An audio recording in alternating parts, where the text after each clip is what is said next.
19 April रोजी संभाजीनगर येथे नारायण मेघाजी लोखंडे कामगार प्रशिक्षणामध्ये झाले। त्यामध्ये प्रामुख्याने फुले शाहू आंबेडकर विचारधारेवर ज्या काही कामगार संघटना ह्या कशा मजबूत करता येईल, ज्या पद्धतीने आम्ही संघटित क्षेत्रामध्ये 7% आहोत, असंघटित क्षेत्रामध्ये आम्ही 93% आहोत। आणि आमचा एक आम्ही निर्णय घेतलेला आहे की ह्या देश पातळीवर किंवा इंटरनॅशनल लेवलला फुले शाहू आंबेडकर विचारधारेवर काम करणारी संघटना निर्माण झाली पाहिजे। त्यामुळे सातत्याने ज्या काही देशामध्ये 12 कामगार संघटना काम करतात, डाव्या विचारांच्या असतील, उजव्या विचारांच्या असतील, गांधीवादी विचारांच्या संघटना आहेत, परंतु फुले शाहू आंबेडकर विचारधारेवर कुठलीही संघटना या देशामध्ये काम करत नाही। आणि म्हणून 1978ला महाराष्ट्र राज्य मागासवर्गीय विद्युत कर्मचारी संघटना निर्माण झाली। SC, ST, OBC, व्हिजनची मायनॉरिटीचे 85% कर्मचारी ह्या पॉवर सेक्टरमध्ये असायला पाहिजे। परंतु सातत्याने हे मनोवादी विचारांच्या किंवा डाव्या संघटनेच्या विचारांनी ह्या ज्या फुले शाहू आंबेडकर विचारधारेच्या संघटनेमध्ये जे काम करणारे पाईक आहेत, बाबासाहेबांचे पाईक आहेत, त्यांना मोठ्या प्रमाणामध्ये विरोध केला। पण त्याच्याही आम्ही न डगमगता 1993ला आमच्याकडे 200 फक्त सभासद संख्या होती, परंतु आता आम्ही 18 ते 20 हजार कर्मचाऱ्यांची संख्या ह्या पॉवर सेक्टरमध्ये नेण्यामध्ये यशस्वी झालो। मध्यंतरीच्या काळामध्ये पाहिलं असेल की रिझर्वेशन प्रमोशनच्या संदर्भामध्ये Vijay Ghorpade versus government of Maharashtra ही केस दाखल झाली।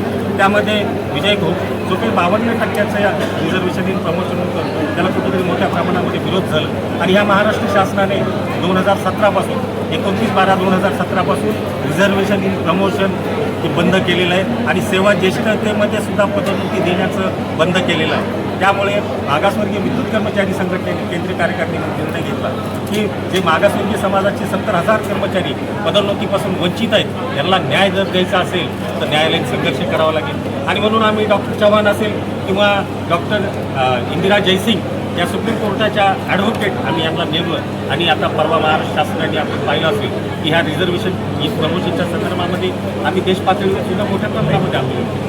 नागपूर हिवाळी अधिवेशनावर 12,000 कर्मचारी SC, ST, व्हिजनचे रस्त्यावर उतरले, परंतु ह्या प्रशासनाने चर्चेला सुद्धा पाचारण केलं नाही। आणि म्हणून आम्ही नॅशनल लेवलला सुद्धा मोठ्या प्रमाणामध्ये आंदोलन केलं। आता भविष्यामध्ये आम्हाला खात्री आहे की पॉवर सेक्टरमधील लोकांना याचा फायदा होणार असं नाही आहे, तर महाराष्ट्रामधील जे काही इतर डिपार्टमेंट आहेत त्या लोकांना सुद्धा रिझर्वेशन इन प्रमोशनच्या माध्यमातून बेनिफिट होणार आहे। आणि म्हणून या पॉवर सेक्टरमध्ये मध्यंतरीच्या काळामध्ये मागासवर्गीयांचा 14,647 पदांचा अनुशेष होता। तो अनुशेष भरण्याच्या संदर्भामध्ये तिन्ही कंपन्यांच्या व्यवस्थापकीय संचालकांना आम्ही पत्रव्यवहार केला, आंदोलन केलं। त्याचा परिपाक होणे असा झाला की ह्या तिन्ही कंपन्यांमध्ये मागासवर्गीयांच्या अनुशेषासहित जनरलची सुद्धा भरती झाली। आणि ज्याच्यामुळे आपण पाहिले असेल की ह्या देशामध्ये सगळीकडे खाजगीकरणाचं वारं सुरू असताना ठामच आहे। त्याच्यामध्ये इंडियन इलेक्ट्रिसिटी ॲक्ट जी काही 2025 मध्ये जी काही प्रोव्हिजन आहे, त्या प्रोव्हिजनमध्ये त्यांनी जे कायदे जे केलेले आहेत, ज्यांची त्या कायद्याच्या माध्यमातून जर केंद्रामध्ये निर्णय झाला, दोन्ही संसदेमध्ये निर्णय झाला, सभागृहामध्ये निर्णय झालं, त्याचं पर्क्युलेशन प्रत्येक राज्याला जाणार आहे। आपण मध्यंतरीच्या काळामध्ये आता एका सरकारने बघितलं असेल स्मार्ट मीटरला मोठ्या प्रमाणामध्ये विरोध केला त्यांनी। आम्हाला सांगायचं तात्पर्य एकच की ही बाबासाहेबांची संविधानाच्या माध्यमातून जे न्यायिक हक्क दिलेले आहेत, ज्या गव्हर्नमेंट ऑर्गनायझेशन एकीकडे बाजूच्या राज्यामध्ये आपण पाहिलं असेल नेपाळमध्ये कशी धंदाधुंदी चाललेली आहे, परंतु तिथल्या पंतप्रधानाने सगळ्या खाजगी शाळा बंद केलेल्या आहेत। आणि आपल्या महाराष्ट्र शासनामध्ये सध्याला खाजगी शाळा सगळ्या बंद करण्याचं कारस्थान सुद्धा या शासनाने केले। आणि म्हणून खाजगीकरण केल्यामुळे नेमकं काय खाजगीकरण झाल्यानंतर आपण एक उदाहरण माहिती असेल, उत्तमराव खोब्रागडेंची मुलगी अमेरिकेमध्ये IRS काम करते आणि ती IRS काम करते आणि तिनं मोलकरणीला काहीतरी शब्दात बोलली तर ती कोर्टात गेली तर तिला पनिशमेंट झाली। परंतु आपल्या देशामध्ये असंघटित क्षेत्रामधील कामगार असतील किंवा इतर कामगारांना कोणताही न्यायालयांमध्ये म्हणजे न्याय मिळत नाही आणि त्यांचे पे रिव्हिजनसुद्धा म्हणजे एखाद्या असंघटित गवंडी कामगार असेल त्याची किती पगार असायला पाहिजे याचं ॲनालिसिससुद्धा आपल्या या महाराष्ट्र शासनाने केलेलं नाही किंवा केंद्र शासन होणार आहे। याचं नुकसान असं याच्यासाठी होणार आहे की भविष्यामध्ये पॉवर सेक्टरमध्ये आता फ्रँचायझीला जर दिले, मध्यंतरीच्या काळामध्ये आपण नागपूर असेल GTL कंपनीला दिलं त्यांनी, परत अजून दुसऱ्या अदानीला दिलं, त्यावेळेस जो कर्मचाऱ्याच्या त्याच्या बदल्या कुठंतरी इतर मंडळामध्ये झाला आणि नेमकं मोठ्या प्रमाणामध्ये कमी पगार असल्यावर दुसऱ्या एका जिल्ह्यामध्ये स्थलांतर झाल्यानंतर त्यांचे वय 40-50 झाल्यावर त्यांच्यावर उपासमारीची वेळ आली, त्यांचे मुलं शिक्षणाला. मग ते सातत्याने आम्ही पाठपुरावा केला आणि ज्यावेळेस व्यवस्थापनाशी पाठपुरावा केला त्यावेळेस त्यांनी त्या कंपन्यांना काढलं. परंतु 400 कोटी 500 कोटी थकबाकी ते त्यांच्यावर असताना सुद्धा ती न भरता आम्ही महावितरण कंपनीमधील आमचे कर्मचारी 100 रुपयाच्यासाठी सुद्धा दारोदार फिरतात. भविष्यामध्ये जर खाजगीकरण झालं त्याचा याचा फटका मागासवर्गीय समाजाला मोठ्या प्रमाणामध्ये होणार आहे. कारण आपण पाहिलं असेल ज्या काही कंपन्या आहेत तिथं आपल्याला कोणताही स्कोप नाही. सध्याच्या परिस्थितीमध्ये अत्यंत भयानक परिस्थिती आलेली आहे. अगेन्स्ट ऑफ प्रायव्हेटायझेशन तुमचा लढा कसा असतो? आम्ही आत्तापर्यंत मोठ्या प्रमाणामध्ये आंदोलन केलेली आहेत.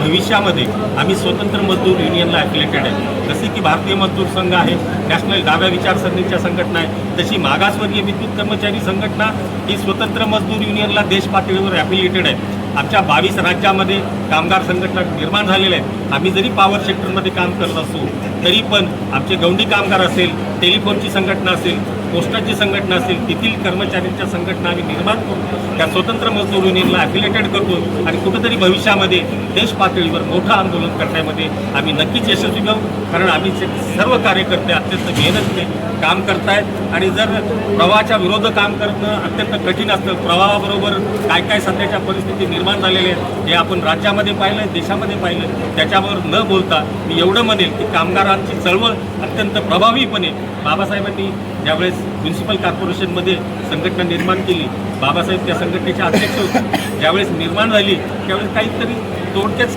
कर्मचारी होते, परंतु 2 वर्षानंतर त्या संघटनेची मेंबरशिप झाडूवाला आहे त्याची मेंबरशिप मोठ्या प्रमाणामध्ये झाली, 3000-4000 झाली. ज्यावेळेस त्यांनी झाडू सफाईचा आंदोलन केलं, साफसफाईच करायची नाही असा निर्णय घेतला, त्यावेळेस तिथला कमिशनर जो काही मजूर आपला साफसफाई कर्मचाऱ्यांचा जो नेता असेल किंवा बाबासाहेबांना तिथं रस्त्यावर तो आला आणि त्यांनी तुमच्या सगळ्या मागण्या मान्य करतो. म्हणून या राज्यामध्ये संघटित आणि असंघटित क्षेत्रामधील फुले शाहू आंबेडकरांच्या विचारावर करणाऱ्या कामगार संघटना या निर्माण झाल्या पाहिजेत आणि त्यांनी प्रामाणिकपणे जर काम केलं तर मला काही असं अशक्य काही वाटत नाही. परभणी मंडळ आणि नांदेड परिमंडळ आम्ही ज्या पद्धतीने आम्ही परभणीमध्ये वीक होतो, संघटनेचं जाळं कुठंतरी कमी पडलं असं आम्हाला वाटत होतं. म्हणून येथील वाकळे असतील मंडळाध्यक्ष, इथले टोंपे असतील, इथले फुले असतील, कवटेकर असतील, यांना आम्ही संघटनेने आदेश दिला की आपल्याला मंडळस्तरीय बैठक मेळावा घेणं गरजेचं आहे तिथल्या कार्यकर्त्यांना. आणि हे सगळं करत असताना आम्ही नुसते आता कार्यकर्ते जोडले नाहीत तर ह्या कार्यकर्त्यांना आम्हाला कॅडराईज करण्याच्या दृष्टिकोनातून बाबासाहेबांच्या विचाराचं ट्रेनिंग सेंटर आम्ही नागपूर इथे निर्माण केलं. संभाजीनगरमध्ये बाबासाहेबांनी शैक्षणिक वारसा त्यांनी जो जपला आहे त्या संदर्भामध्ये कामगार चळवळीचं एक मोठं ट्रेनिंग सेंटर ज्याचं की 4 कोटी खर्च आम्ही आमच्या कामगारांनी स्वतःच्या कॉन्ट्रिब्युशनमधून केलं आहे. आणि तिथं आम्हाला कॅडर कार्यकर्ते करून या फुले शाहू आंबेडकरांचा विचार या देशामध्ये कसा नेता येईल या दृष्टिकोनातून आमचे पदाधिकारी सातत्याने झटत आहेत, मेहनत घेत आहेत. काही कार्यकर्ते समोर येत नाहीत, काही कार्यकर्ते अत्यंत मेहनतीने खूप काम करत आहेत. संघटनेने दिलेल्या आदेशाचं पालन इतकं तंतोतंत करतायत की मला अपेक्षितसुद्धा नव्हतं की परभणी मंडळाने इतका उत्कृष्ट कार्यक्रम त्यांच्या पाठीशी आम्ही सदैव राहणार आहेत. भविष्यामध्ये त्यांचे जे काही प्रश्न निर्माण झाले त्यानं वेळोवेळी जर गरज पडली आमची संपूर्ण केंद्रीय कार्यकर्ते म्हणजे आम्ही त्यांच्या पाठीशी आहोत. आमचा कोणताही सभासद असेल त्याच्यावर अन्याय होणार नाही एवढंच आम्ही सांगतो. धन्यवाद.